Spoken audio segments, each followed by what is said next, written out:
يا صباح الخير، ازيكم يا بنات؟ عاملين ايه؟ يا رب تكونوا بخير. فيديو جديد وكمان يوم جديد. يا رب تكونوا كلكم كده بخير. عاملين ايه بقى في الحر ده؟ والله العظيم احنا فعلا اتسلقنا اتشوينا. انا مش عارفة شهر 7 ولا 8 هيحصل فينا ايه. انا حاسة ان السما هتمطر علينا فحم. والله العظيم انا قريت البوست ده فعلا ان السما هتمطر علينا فحم في شهر 8 ولا 9 لا 7 و8 هم اللي بيبقوا صعبين جدا. ربنا يا رب يرحمنا يا رب. والله العظيم الواحد يا قد ايه بيقول اللهم اجرنا من نار. من النار يا رب. اللهم اجرنا من النار يا رب. احنا ولا حمل ان احنا نتلسع لسعة حتى. ده احنا مش مستحملين شوية حر وصهد زي دول. احنا هيحصل فينا ايه؟ انا مش عارفة. ربنا يستر يا رب ويغفر لنا يا رب ما تقدم وما تأخر يا رب. لقيت كده جوزي داخل عليا بشوية ليمون حلوين. قلت بقى اما اقوم ايه اعمل فيهم ايه؟ اعمل فيها الشطرة واعمل فيها الشملولة واحتفظ بيهم في الفريزر، لان هم كانوا كمية بصراحة اللي هو يعني هوش كمية كبيرة، بس في نفس الوقت مش هينفع ان انا احطهم استخدام يومي في التلاجة وكده. فقلت يا بنت قومي كده تشمللي واعملي شوية ليمون كده ايه مركز وحطيهم اعمليهم مكعبات. والطريقة دي اول مرة اجربها الحقيقة، يعني ما اكدبش عليكم، اختكم مش هتكدب عليكم، اول مرة اجربها ان انا احتفظ بالليمون كده اعصره واحطه في المكعبات، احطه في القالب ده المكعبات بتاعه التلج في الفريزر واخلي مكعبات. ومش عارفه بقى مدى صحه الموضوع ده ايه، وهيقعد فعلا معايا ولا لا. تمام. ابتديت ان انا ايه اعصر كده شويه الليمون، وخصوصا اللي هم ايه شويه تحسهم دبلانين كده. وشلت اللي هم جامدين قوي خليتهم عادي في التلاجة. ريحة الليمون ده حاجة تانية في الصيف، والله حلوة قوي قوي. وكان نفسي في الوقت ده ان انا يبقى عندي نعناع اخضر واعمل الليمون نعناع. ما ان انا لو كلمت ماما كانت جابت لي بصوا غيط نعناع من الجنينة عندنا، بس ايه يعني كانت الدنيا صبح قوي وكان بدري، فاللي هو قلت خلاص بقى احنا نعمل عصير الليمون وبس. فاهمين؟ جنب سندوتشين كده جبنة بقى على الصبح كده يبقوا ايه حلوين. بصوا حاولت ان انا يعني اتذاكى واتفلسف. وقلت ان انا هجيب اللي هو القمع بتاع القمع اللي بننزل بيه السوائل وكده، واحط بقى في الكوبايه ومش عارف ايه. لا كانت بصوا لحوسه. جيت عملت ايه؟ جبت السوسيرة دي رحت حاطه فيها الليمون، قلت عشان يبقى سهل ان انا ايه اصب على المكعبات على طول. بس بقى المهم هو هو ده اللي نفع، يعني الحاجة الوحيدة اللي نفعت ان هي ليها بوز فايه نزل على طول في المكعبات. بصوا بقى ما تستغربوش، ده طبعا صوت ايلا. انا مش عارفة مالها بقى لها يومين 3 بصراحة. هي يعني ايه سحلاني سحلة سودا. مش عارفة مالها من الحر ولا ايه، بتعيط عيط مستمر وزهقانة كده وقرفانة. وانا مش عارفة بصراحة اعمل لها ايه واحنا لسه في بداية الصيف. وانا مش عارفة مالها يعني مقريفة ومقريفاني معاها. فاهمين؟ بس المهم في ايه بقى، هم كانوا على قد القالب بالظبط الحمد لله فسطرت الحمد لله. فشلتهم بقى وايه وحطيتهم في الفريزر. وبعد ما يجمدوا المفروض ان انا بشيلهم بحطهم في كيسة بقى. القشر ده هنرميه؟ لا طبعا مش هنرميه، ما انا لسه بقول لكم انا عملت فيها الشملولة. القشر ده بقى احتفظ بيه في الفريزر. وقلت اما اجيب طريقة نعمل بيها الصابون بتاع المواعين، وبرضو هيبقى اول مرة اعمله واجربه. فقلت ايه اشيله بقى علشان ابقى اعمل بيه بقى. بيقولوا ان هو بيبقى حلو قوي في الكلام ده وفي الوصفات بتاعة الصابون خصوصا يعني. سندوتشين بقى جبنة زي ما قلت لكم كده في السريع، مع شوية كده سلطة حلوين وشوية ليمون. وحطيت بقى ايه مكعبين 3 تلج. فكان الموضوع حلو ومنعش في الصيف ده. هو مش صيف يا جماعة، احنا بدأنا الصيف. ده مش صيف، ده جهنم، استغفر الله العظيم. التكييفات مش عاملة حاجة. المراوح بتستغيث زينا، يعني المروحة بتستغيث، المروحة بتهيألي بتقول ايه. بصوا بقى العجب. العجب بقى ان انا عملت عدس. عايزه اقول لكم ان انا بحب اعمل العدس في عز الحر. انت فاهموش انا بعاقب الناس اللي معايا ولا بعذبهم ولا بعمل لهم ايه؟ بس انا كاماني بحب اكل العدس في الصيف اكتر من في الشتاء بكتير. يعني انا ممكن اعمل العدس ده كتير قوي في الصيف وما اعملوش الا مره 2 في طول الشتاء. بتفهموش ايه الدماغ دي. بس ما علينا، يعني روقت عليهم الصبح بليمون فمش هيبقى اليوم كله بقى ترويق. لازم يحسوا بالحر معايا، لازم يحسوا بوقفة المطبخ دي. لا لا لا، المهم نتكلم جد والله العظيم. احلى طريقة عدس ممكن تعمليها، طبعا هي بالطريقة كل الناس عارفين الطريقة، هي بس ايه بتبقى تكات كده. انا قطعت كده بصلة حلوة تمام وجزر، ولو ما عنديش كمون ما اعملش العدس، سوري يعني لا مؤاخذة، ودي كلمة مامتي الشهيرة، لو ما عندناش كمون يبقى ما ينفعش العدس، مش هنعمل عدس تمام. المهم حطيت كل الخضار ده، وكان عندي كمان فلفل الوان اصفر رحت حطيت، وطماطم بقى ومعلقتين كمون ومكعب مرقه وشويه ملح، واديله بقى تمام. تسيبوها تغلي كويس، وبعدين بنبقى غاسلين العدس كويس قوي علشان بيبقى فيه كده زي ماده مبيضه بتبقى منازله كده منه، بتبقى ماده كده بيضه، دي بقى ايه نتخلص منها تماما. بس بقى وفص توم وبصل وكل حاجه، خلاص استووا بقوا تمام وبقوا زبدة كده، عايزاهم يبقوا مستويين قوي قوي في الخلاط الهاند بلندر اي حاجة، بتخلطيهم بقى وتخليهم برضو ايه ناعمين قوي قوي. في ناس ما بتحبش تحط بطاطس، انا بحط بحط فلفل وبحط كمان جزر، اهم حاجة هو اللي بيخلي لونه زي الكهرمان كده تمام. عندي بقى ايه فصين 3 4 5 6 7 8 فصوص توم تمام، ههرسهم كويس، والهراسة دي اعظم ما اخترعوا التاريخ، يعني شكرا من هنا لبكرة للي اخترع الهراسة بتاعت التوم دي تمام. معلقتين سمنة بلدي، معلقة زبدة، اي حاجة كده حلوة، اي حاجة كده من اللي بتحطيها تعمل ريحة كده في البيت كله كده، وبصي هتلم عليك الناس وهتلم عليك الجيران. والشهقة الحلوة دي بقى عشان انا برضو بشهق في العدس مش بشهق في الملوخية تمام، هي دماغ. المهم خلصت بقى العدس بدري تمام، علشان انا كان عندي مشوار نزلت عملته ورجعت كده، قلت ان انا اخلص المطبخ، الرخامه ما كانتش نظيفه واللي عليها، قلت ان انا اخلص كل حاجه بدري بدري، وطالما انا عملت الغدا يبقى كده تمام علشان يبقى باقي اليوم عندي فاضي. وعايزه اقول لكم على حاجه، في الجو ده اللي مثلا يعني اللي ما عندهاش اي حاجة او مشاوير لازمة او ضرورية ما تنزلش في الحر ده فعلا.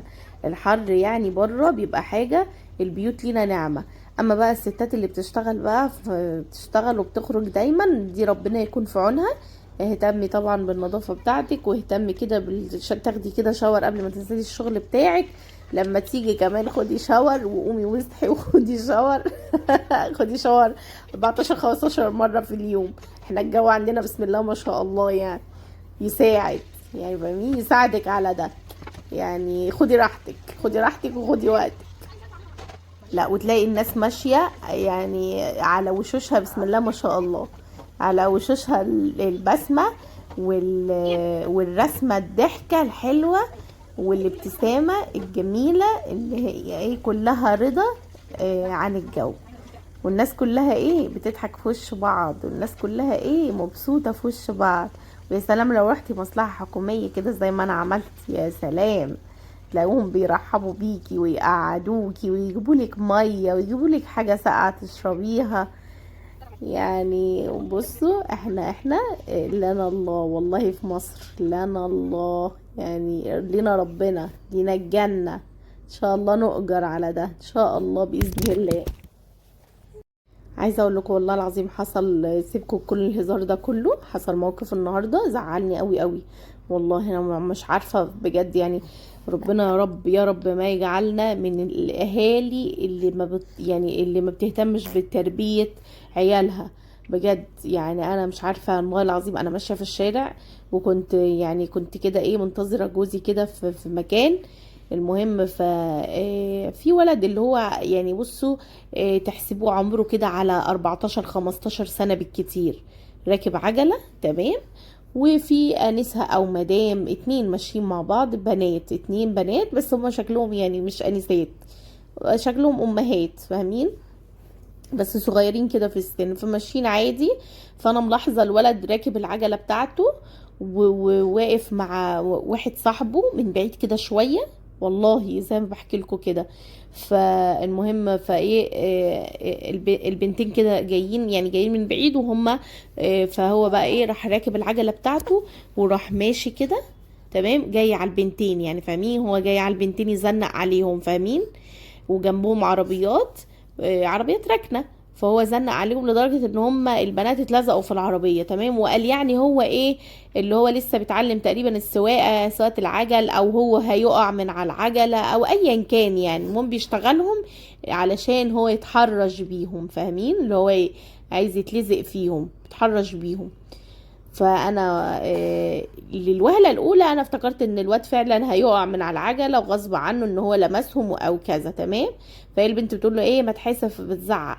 فبيقول لها ايه ما هو ما كانش قصدي وخلاص وحصل ايه، والبنت خلاص بقى ماشيه هي وصاحبتها ومشيوا. اللي خلاني عرفت ان هو بيتحرش بيهم ان بيقول انا بقى متابعاه، فراح راجع بقى، لف ورجع بالعجله بتاعته ورايح لصاحبه وبيقول له يلا بقى دورك ان انت تركب العجلة وتروح تتحرش ببنات تانية، تعمل نفسك ان انت ايه، هتقع من على العجلة وغصب عنك ان ايه، انك بتتلامس عليه فيهم او بتتحرش فيهم، فاهمين؟ هنا بقى انت ايه بقى، الله يحرقك ويحرق اللي رباك ويحرق امك ويحرق ابوك، مع ان ممكن تكون اهاليهم ناس كويسة جدا، بس يعني انا اشك في الحتة دي. بس ما علينا، ممكن تكون الاب والام كويسين جدا محترمين، ما يعني ما يستاهلوش ان انت تقعدي تدعي عليهم وعلى على اهاليهم، فاهمين؟ بس هو طبيعي انت مثلا لما بتشوفي مناظر زي دي او تصرفات زي دي فعلى طول بتلومي الاهل. فكل واحد ياخد باله من التربية بتاعت ولاده، سواء ولاد بقى سواء بنات، لان البنات برضو ليها مواقف بتبقى مش حلوه نهائي يعني. في بنات برضو يعني تصرفاتها بتدل ان هي ما شافتش ربايه في بيتها، فاهمين؟ فالاب والام بقى ركزوا بقى، ركزوا، سيبكوا بقى من اي حاجه بقى ومن اي حاجه. خلفتوا العيال دي يبقى يتربوا، خلفتوا العيال دي يبقى يتأدبوا، خلفتوا العيال دي يبقى يتقيموا، خلفتوا العيال دي يبقى يتدربوا يعني ايه ادب، ويعني ايه رباية، ويعني ايه سلوك، ويعني ايه سلوك كويس، ويعني ايه سلوك وحش، ويبقى في عقاب، ويبقى في ثواب. يعني انت ممكن ان انت ابنك بيتصرف كويس ومؤدب وكذا، بت بت بتكافئيه، تصرف وحش يبقى لازم يتعاقب، وهكذا. لازم يفهموا طريقة المشي في الشارع اصلا ان دي ليها ادب وليها سلوك، ليها سلوك. يعني انا دلوقتي يعني دايما يقول لك ايه، البنت تخلص الدرس ترجع على طول على بيتها، البنت تخلص مش عارف مشوارها ترجع على طول على بيتها، بلاش وقفة الشارع، بلاش تمشي بالطريقة الفلانية، بلاش تعملي كذا في الشارع، ماشي. طب ما الولد برضو ليه ان هو في اهالي يقول لك طب ما ده عادي، ده ولد يعمل اللي هو عايزه في الشارع، هيقف يتسكع في الشارع عادي، يقف يتلطم في الشارع عادي، يقف يتشرد ويعمل حركات مش كويسة ويضايق الناس اللي ماشية في الشارع، ده عادي. طب ما انت كده بتجيبي الشتيمة لنفسك والبابا، بتجيبي الدعاوي، بتجيبي بصي بتجيبي الكلام ليكي وانت قاعدة كده في بيتك، بتجيبي شوية شتيمة حلوين. تمام، هتقولي لي مش عارف ما اللي بيشتم مش عارف ايه، طب ما هو ابنك اللي اتصرف تصرف مش كويس. انا دلوقتي ابني خلص الدرس ترجع على البيت على طول، اصحاب السوق دي حاجة تانية، قصة تانية خالص. لازم عينيكي تبقى في وسط راسك، عينيكي انت كأم ليكي 2 4 6 8، ليكي 8 عيون، عارفة؟ عين بتلاحظه وهو بيتكلم ازاي، عين تلاحظ اصحابه بيتكلموا ازاي وعاملين ازاي، سلوكهم عامل ازاي، عين بتلاحظه في المذاكرة بتاعته وازاي اخد باله من مذاكرته، حاجات زي كده، وامتحاناته والدراسة بتاعته وهكذا. عين بتشوفيه بيتصرف ازاي مع اخواته في البيت، بيتصرف ازاي مع اخواته في البيت، وهل هو كويس ولا محتاج ان هو يعني يبقى في تقييم ليه وفي ادب ليه وفي حاجات كده ان هي تخليه، اللي هو احنا كل الولاد اشقية وكلهم بندعي لهم بصلاح الحال، ولكن في سلوكيات بتبقى فوق المرغوب فيها، يعني فوق العادة، فاهمين؟ وكذلك البنات، ازاي تبقي انتي عارفة اصحابها، عارفة هي ماشية مع مين، عارفة بتدرس مع مين، عارفة اصحابها بيفكروا في ايه. هتقولي لي ازاي؟ لا لو انتي ام ناصحة هتبقي عارفة، فاهمه؟ ده انت ممكن اصحاب بناتك، تمام، مفيش مانع ان انت تبقي تقعدي معاهم كل اسبوع كده تفهمي هما بيفكروا ازاي، بيتكلموا ازاي، بيبقوا عاملين ايه، ناويين على ايه الافكار اللي بتدور في دماغهم الفتره دي، علشان تعرفي هما بيصدروا ايه افكار لبنتك او لابنك. طولت انا في الموضوع ده، بس حقيقي الموضوع ده حرق دمي. انا شفت الولد وهو بيقول له يلا دورك، عرفت على طول هو قصده ايه. طبعا باينه، يعني بصوا باينه قوي قوي. تمام. انت استفدت ايه؟ ما استفدتش حاجه. انت دي حاجه هتعود عليك بحاجه؟ لا، مش هتعود عليك باي افاده، غير ان انت هتتشتم، غير ان انت هتجيب الكلام لباباك ومامتك وهم قاعدين في البيت، وقد يكون ناس محترمين، لكن انت اللي ما تربتش. فاهمين ازاي؟ بس المهم ان انا ايه، وقفت بقى ان انا اشوف الخضار اللي في التلاجة، زي ما قلت لكم ان انا من وقت للتاني تفرزي الحاجة بتاعتك، علشان الحاجات البايظة بتبوظ الحاجات اللي جنبها. تمام. وده ليه علاقة بالكلمتين اللي قلناهم من شوية، الحاجات البايظة بتبوظ الحاجات اللي جنبها، حتى لو الحاجات اللي جنبها سليمة، حتى لو حاجات اللي جنبها سليمة وصالحة، لو حاجة واحدة بس بايظة في القفص عندك هتبوظ كل حاجة. فالحاجة البايظة دي استغني عنها على طول. بصوا، حاجة البايظة استغني عنها اول باول، علشان الحاجة السليمة تفضل زي ما هي سليمة. الموضوع ده بعمله مثلا لو انا جبت الخضار على اول الاسبوع، ممكن اعمل نص الاسبوع اخر الاسبوع بنفرز الحاجات اللي عندنا. تمام. طبعا الفلفل الالوان عندي مثلا ابتدى ان هو هيمرض، او هيبقى يعني ان هو ايه، هيدبل، فقطعته. تمام، قطعته واحطه بقى في الفريزر. ممكن اخلي واحدة او اتنين، والباقي اقطعه واحطه في الفريزر. ينفعني بقى منه ان انا لحقته، تمام، واستخدمت اللي استخدمته منه طول الاسبوع، والباقي ما مش هيبوظ مني. من اجمل الحاجات اللي بتسليني في وقفتي في المطبخ، مش هشترط عليكي تسمعي حاجة معينة. من النوع اللي بسمع كل حاجة، يعني ما عنديش حاجة معينة مثلا ان انا كل ما بقف بسمعها، لا، انا من النوع اللي بيسمع كل حاجة، وبحب اسمع في كل حاجة. تمام. فانا مش هشترط عليكي اي حاجة. انتي بتحبي تسمعي مسلسل اسمعيه، بتحبي تسمعي مثلا برامج دينية اسمعي، برامج ثقافية اسمعي، برامج مش عارف توعوية وحاجات من اللي هي الحاجات اللي برامج اللي هي التوك شو والحاجات اللي زي دي، اسمعي براحتك. عايزة يبقى عندك مثلا يعني خلفية دينية، اسمعي برامج دينية، خلفية ثقافية اسمعي برامج ثقافية. تمام. مش لازم على فكرة حاجات تكوني انت بتفهمي فيها، ما انت مش هتفهمي فيها من اول مرة. انت لما بتسمعي في الحاجة تثقفي فيها. المهم ان وقفة المطبخ دي مش عايزة انك انت تقفي زهقانة حرانة مفرهدة عايزة تطلعي من المطبخ بأي طريقة. فاللي هو الكلام ده بيسليكي على موبايل، على شاشة، على تلفزيون، في راديو. الحاجات دي كلها بتفرق معاكي وقفة المطبخ قوي قوي قوي. طيب انا مش معايا موبايل تاني او مش معايا حاجة اسمع عليها، هاتي راديو صغنن، حوشي من مصروف البيت، هاتي راديو كده صغنن على قد امكانياتك. الراديو من احلى الحاجات اللي ممكن تقفي تسمعيها في المطبخ، وخيالك كده يروح معاها، وترسمي حاجات، وترسمي القصص اللي بتتحكي، تحسي نفسك ان انت بتخرجيها الصور، وبتخرجيها الفيديوهات في دماغك. انت مجرد بتسمعي سيناريو، وانت بتبدأي تجسدي الشخصيات، وتجسدي المسلسل ده عامل ازاي، والاحداث بتدور ازاي وكذا. ده كل ده بيبقى في مخيلتك، فاهمه؟ وانت واقفه، انت ما عملتيش اي حاجه، انت واقفه بس ان انت ايه، واقفه بتتخيلي. فالحاجات دي بتخلي الوقت عندك يعدي بسرعه رهيبه مهما كنت بتعملي ايه في المطبخ.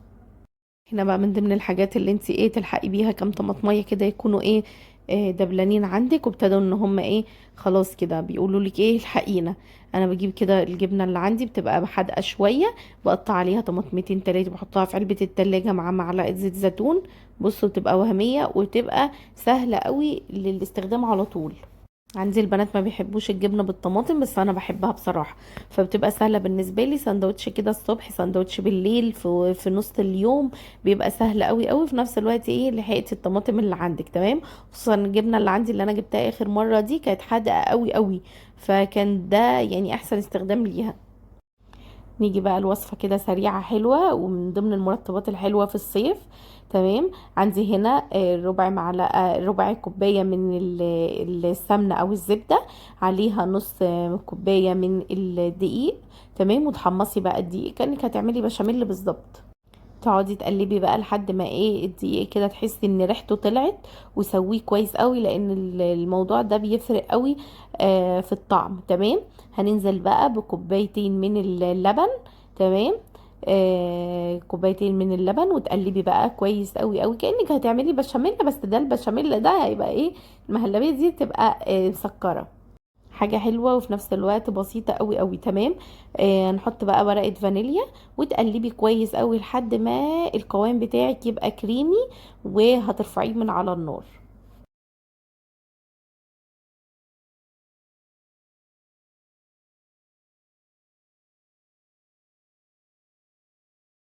وعشان تبقى ايه كريمية قوي قوي بديها ضربة في الخلاط، ممكن بالهاند بلندر، علشان تبقى ناعمة قوي قوي لو فيها اي تكتلات يعني. تمام. هنصبها كده في الكاسات ونسيبها على جنب. الطبقة التانية بقى اللي هنجهزها بسهولة قوي قوي هي معلقة، مش معلقة، لا، كوباية سكر. هنحطها في طاسة ونكرمل السكر ده لحد ما يبقى لونه ايه، لونه كده بني فاتح. تمام. زي ما انتوا شايفين كده نكرمل السكر كويس قوي، ونفك التكتلات بتاعته. وهنجيب كوباية مية هندوب فيها معلقتين من النشا. تمام. معلقتين من النشا بالظبط، نكون مدوبينهم في الكوباية. وبعدين هننزل بيهم على السكر بتاعنا. في الاول السكر كده هيتحجر منك وهتحسي الدنيا صعبة، لا كملي تقليب على الهادي ووطي النار. وبعدين ايه هتحسي كده ان هي بقت ايه، كراميل خلاص بقى. بصوا احلى كراميل ممكن تدوقوه. تمام. ممكن بدل المية ممكن تعملوه بلبن برضو.